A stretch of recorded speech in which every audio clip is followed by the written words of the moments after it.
Ah, tá chovendo. Não vai dar pra ir pra Falkland, vai? Acho difícil. Você sabe como a Nasf odeia voar com as pernas molhadas? Beleza, então a gente sai só amanhã. Tá bom, então eu vou até a cozinha do castelo pegar um chá.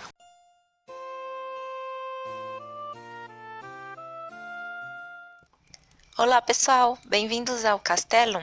Aqui é a Mondai. Hoje eu tô sozinha pela primeira vez para a primeira edição do quadro do Storytelling aqui do canal. Como as personagens geralmente são minhas e o Cad é o mestre, normalmente eu vou vir contar primeiro a parte da história da personagem, o passado, e o mestre Cad vai se juntar a mim nos segundos, terceiros, quartos capítulos de cada história, pra gente falar sobre como que se desenrolou a história, sei lá, falar cenas interessantes que aconteceram e esse tipo de coisa que eu quero trazer pra vocês aqui, porque as nossas histórias de RPG são sensacionais. Então, hoje eu vou contar parte da história do Nikolai Hagen, que é uma personagem minha, inicialmente humana, que tem um vampiro como guardião. O vampiro é o vampiro da White Wolf, do Mundo das Trevas, como praticamente todo RPG que a gente já jogou até hoje, e vocês vão ver isso. É um padrão. A gente gosta muito da White Wolf e gosta muito do Mundo das Trevas. Então, esse vampiro se chama Hanif, e ele também é uma personagem minha, só que de outra campanha, um RPG que jogávamos em grupo, mas que o grupo teve problemas para continuar. Espero que a gente continue algum dia. Problemas tipo faculdade, provas e essas coisas. O Hanif era uma personagem que eu gostava bastante. Então, quando a gente parou de jogar, eu pedi pro Cad pra jogarmos uma campanha comigo como Nikolai e o Hanif como NPC. O Nikolai já existia na história original, mas era só um coadjuvante, que na verdade o Hanif é o guardião dele. Então a história justamente era como o Hanif estava protegendo o Nikolai. A história é basicamente a mesma nas duas campanhas, mas com focos em partes diferentes. Então, assim, a história do Hanif vai se focar mais na parte do Hanif e a história do Nikolai mais na parte do Nikolai. Então, o Nikolai é uma criança, tem 16 anos e mora aqui no Brasil atualmente, ou seja, no começo da campanha, mas ele nasceu na Europa. Algo como Dinamarca ou Noruega, não tenho certeza, e viveu no Afeganistão, ou algum país ali do Oriente Médio que estivesse em uma guerra muito pesada há muito tempo lá, por meados de 2005, mais ou menos. E ele só se lembra da parte onde ele estava no Oriente Médio mesmo, no orfanato, que ele foi para lá bem pequeno. Então, é essa parte que a gente vai abordar na história, porque a história, na verdade, do prólogo anterior a isso, vai aparecer quando eu fizer o prólogo do Hanif, que eu espero que eu faça em breve, eu só tenho que mudar algumas coisas no texto. Então, a história que eu vou contar agora mostra do ponto de vista do Nikolai como foi o primeiro encontro dele com o Hanif, e a partir daí eles saíram viajando e vieram parar aqui no Brasil. E também vai aparecer essa parte na história do Hanif. Então eu espero que a história do Hanif saia logo, porque ela é bem melhor, na minha opinião. Assim, bem mais completa, porque ela mostra tanto a parte do Nikolai, que não apareceu agora, quanto a parte do Hanif toda, que é muito, muito maior, porque o Hanif é um vampiro e já viveu mais, né? Então, eu vou terminar essa breve introdução aqui e vou começar a ler a história para vocês. Naquela época, os dias sempre eram como um sonho ruim do qual eu só acordava durante as noites. E sempre que acordava, meu pai me assava pães e me servia numa mesa só para nós. Eles eram quentes e macios, derretiam devagar na boca, espalhando seu calor até aquecer todo o coração.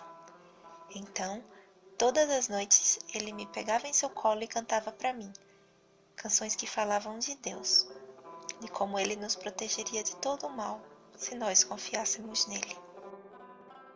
Todas as noites eram iguais, e todos os dias eu acordava no mundo dos sonhos. No mundo dos sonhos sempre havia fome, e eu tinha uma grande família, com 37 irmãos e 2 adultas. Mas, de alguma forma, eu não tinha ninguém. Nossas tias sempre sorriam para os meus irmãos chorando, mas ninguém vinha até mim, porque eu sempre sorria. Algumas vezes cheguei a pensar se alguém viria até mim caso eu chorasse, mas esses pensamentos sempre eram interrompidos por um irmão chorando, e eu sempre tinha que parar para tentar consolá-lo. Neste mundo dos sonhos sempre havia fome, e sempre havia morte entre meus irmãos. Os bebês morriam, e logo novos bebês chegavam, cada vez mais sujos, cada vez mais magros e cada vez chorando mais alto. O pão era seco e duro, mas os farelos também se espalhavam em nossas bocas, aquecendo uma parte do coração. A água era suja e amarelada, mas era tão gostosa.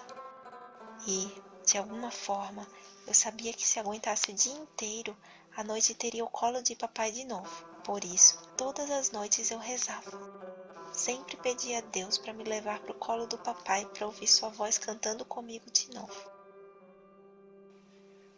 Mas de alguma forma, nessas últimas noites, a fome me arrancava do colo do papai. A barriga doía, a cabeça parecia leve, eu voltava para o mundo dos sonhos e não conseguia dormir de novo para voltar para o papai. É por isso que aquele dia eu fui me deitar mais cedo.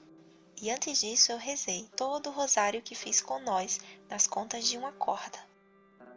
Mas no fim do rosário, no último amém, uma pessoa apareceu na minha janela. Ele não era meu pai. Também não era como as tias. A pele dele era escura, ele tinha chagas e sangue por todo o corpo e ele sabia voar. E quando ele me segurou em seus braços, com o cuidado de quem segura um prato de porcelana, eu finalmente entendi que Deus havia vindo me buscar, me salvar das dores que eu tinha e daquele pesadelo que eu tinha todos os dias. Eu queria que Deus me levasse para o colo do papai de novo. Queria uma mesa com pães quentinhos e uma voz gentil, cantando para mim que tudo ficaria bem. Mas o colo de Deus era tão duro e frio, sua voz era seca e muito rara. E depois eu veria que Deus não tinha mesa e nem colchão em casa. Mas antes que eu pudesse pedir meu pai, Deus jogou um saco de tâmaras no meu colo e me falou que era meu novo pai. Eu sei que Deus era pai de todos, mas ele era tão pequeno e se parecia com um gato. Ele tinha bigodes de gato, orelhas de gato, era preto e tinha machucados por todo o corpo.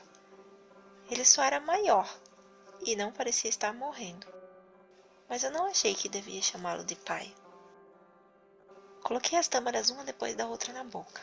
O estômago se acalmava aos poucos e a cabeça voltava a parecer menos vazia. Deus fechou as cortinas, dobrou suas vestes em duas partes e me mandou deitar sobre elas. Amanhã não saia daqui até eu vir te buscar. Suas palavras pareciam me ameaçar, mas seus olhos pareciam realmente preocupados comigo. Por um ou por outro, eu concordaria de qualquer forma. Tratei de guardar o restante das minhas tâmaras, terminei minhas orações, dessa vez agradecendo ao invés de pedindo, e dormi, envolto no conforto do tecido frio e rígido que Deus havia me emprestado. Nos dias seguintes, nós viajamos por muitos lugares, conhecemos muitas pessoas e vivemos nossas vidas. Nós não tínhamos colchão ou mesa, mas sempre havia comida, e ele sempre olhava para mim, e só para mim. Nesses dias, não importa o que eu sofresse durante o dia, Deus sempre se certificava que não aconteceria de novo no dia seguinte. Então, em algum tempo eu aprendi que Deus não era onisciente ou onipresente, e que sua onipotência era paga com suor e muito sangue. Aprendi que absolutamente tudo o que ele fazia era para o meu bem, para me proteger de tudo e de todos, assim como a oração dizia.